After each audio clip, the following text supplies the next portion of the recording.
Tasseomancy. This is the divinatory act or art of reading the patterns left from the tea leaves or coffee grounds or wine sediment in a cup. This is called the Cup of Destiny. It comes with a little booklet. I picked this up, oh my goodness. Had to have been 5 years ago at Books A Million for my birthday, around 5 years ago, you know.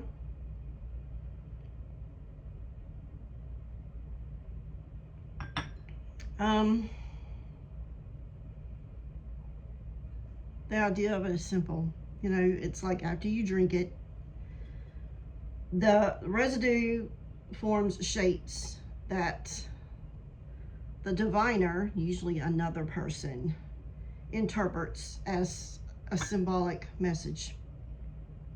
It has its roots in ancient China, of course.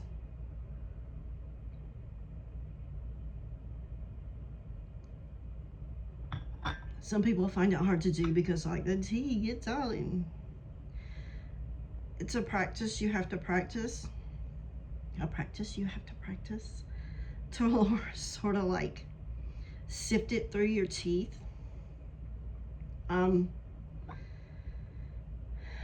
Ottoman coffee culture, that was the 16th century when, you know, coffee arrived in Istanbul, was practiced then. Persian and Arab divination, Romans fortune telling, and Victorian British occultism. What a time to be alive in the Victorian age. I think I would have loved it.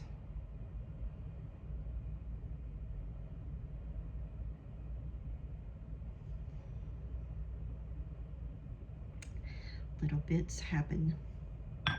So it's a form of divination using shapes formed by the residue in a cup. The French tasse, cup, and the Greek mancy, meaning divination, give it its name. It's closely related to tasseography, which is the same thing. Ceromancy, which is wax, reading wax drippings, and hydromancy, water scrying.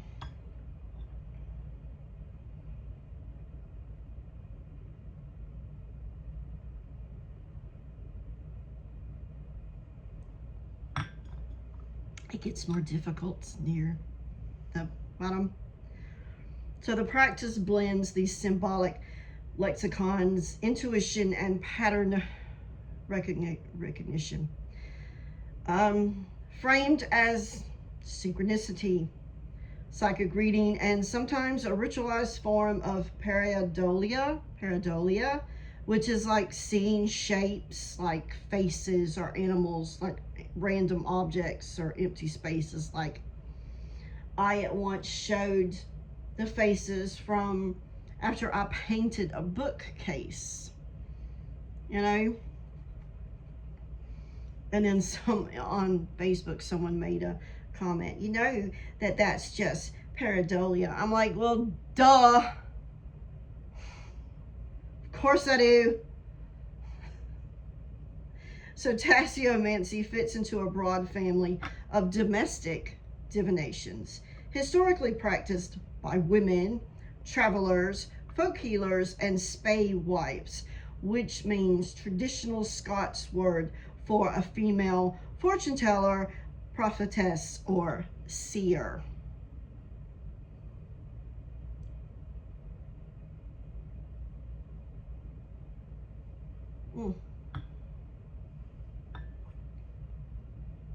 It's in the same lineage as the scrying bowls, the wax readings, and the omen craft. Like I pretty much mentioned, it's not a closed practice, though some traditions will treat Romany elders with respect when they learn it.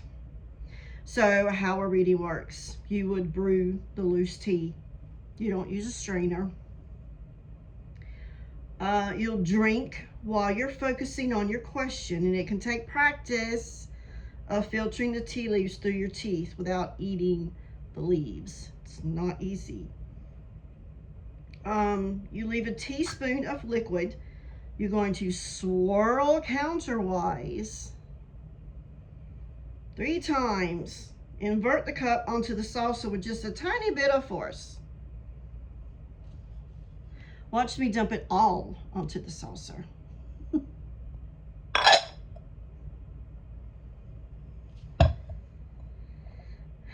Invert the cup onto the saucer with just a tiny bit of force, and to move the tea leaves around and to let it drain a little bit, which I just did. You got to turn the cup upright and read the pattern. You want to look for shapes, the location of the rim, like the location in the cup. The rim is the present. So around the top rim is the present. The sides are the near future. The bottom is the distant past or deep matters. Relation to the handle on the cup, you want to look at that, and then the grouping of symbols. So this is what it looks like. So you can see and look at what you see, and you're supposed to turn it and look at it from, look, there's a crawfish or mermaids. So yeah. So some common symbols and meanings: a snake would be enmity or a falsehood. A spade, which is, you know, or you can look at it as like on the cards, the playing cards, a spade. Good fortune through industry. Mountain would be a journey or a hindrance. House would be change or success. Bird would be messages or travel. Ring would be commitment and cycles. A key would be opportunity or unlocking. But I see a crawfish. Is that all I see? The last time I did this on camera, I believe it was a dog that I saw, and it wasn't like the T actually making the shape. It was the opening, like the blank space, making the dog shape. But this time it looks to be the actual T that I see the shape in. And then I see a crescent moon too. You can find symbol dictionaries, but really I would just say that's for beginners, or, you know, to like get the groove of it or something, because you can't teach the meaning. They come from your own experience of doing it and your intuition. So I just want to see what they have in here. The moon. Your innermost feelings and most intimate relationships will be important. Pay attention to your dreams and intuitive inspiration. I guarantee you they do not have a crawfish in here. So what else could that be?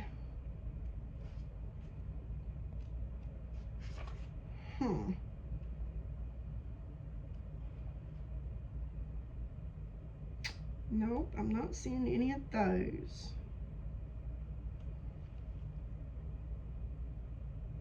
No.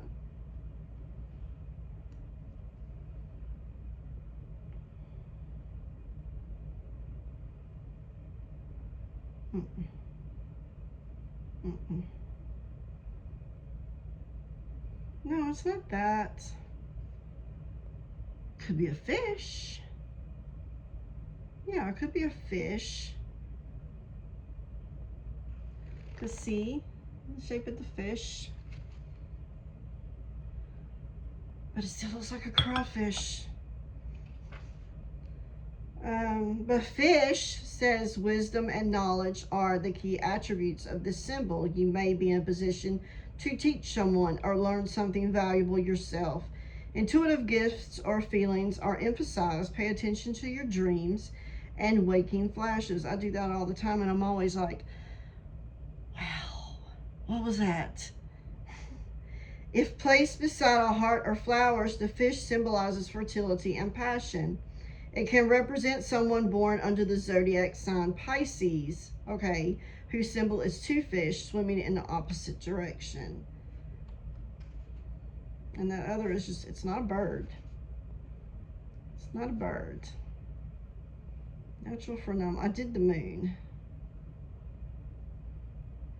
Full moon. A crescent moon means changes.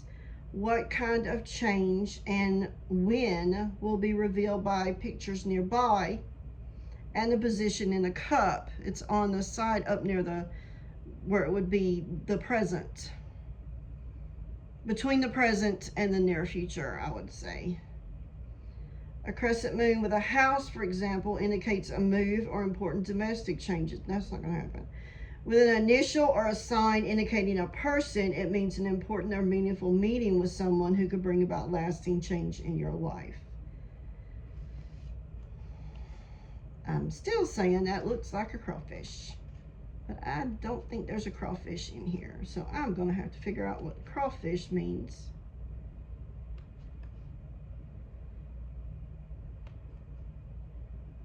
To me.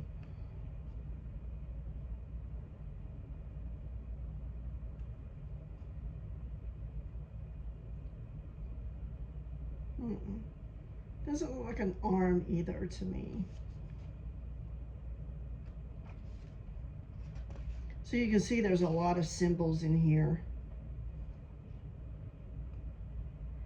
But even those, you know, it was just be to get your feet wet is what this would say. You know what? What about, no. I don't know if I would, because crawfish is also can look like lobsters. So the Cancer sign could be. They even got Chinese astrology symbols in here. Dragon, snake, ram, horse, monkey, pig. So yeah, again, show you the inside. This was the crescent moon. That looks like a crawfish. Look at that. It looks like a crawfish.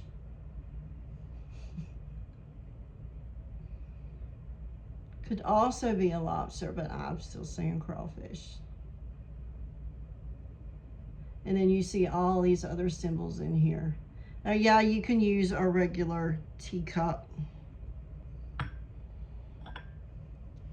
which is what in the past they would have used, because they wouldn't have had one of these. If you got a snake, that might mean danger to one person or healing to another person. So see, an ancestral presence to a third person. There's no kind of universal code with this. The cup is a mirror of the current, the hidden, the unspoken, the unacknowledged. And you bypass logic and you just want to go straight into lived reality. Like, what do you see that's going on real life? Now, for some, this practice is way too simple and it feels too kind of domestic for their taste. But it probably fares better with ones who favor reading playing cards over tarot cards, because they are both about as traditional as you can get with divination. The simple people that didn't have access to these elaborate tools or anything, they used what was on hand, because that's what witchcraft is. And magic wasn't so much a hobby, it was a necessity. And these are the people that helped the craft survive. Your tea leaf readers and your playing card readers, your scryers in the water, the ones that used what was right there around them. They didn't have any kind of fancy nothing. Okay, so that's a little bit about Tasseomancy. There's really not a whole lot to it. It's pretty cut and dry and it's pretty simple. You can get you one of these cups. I think you probably can order it on Amazon or online somewhere. The Cup of Destiny is what this one is. Or get you one of your grandma's china cups, you know, that she left you, or go to the thrift store and buy some fancy little china teacups. Don't use a coffee mug. It ain't gonna work with that. You need some kind of curvature. Just saying. Okay, until next video, I'll see you then.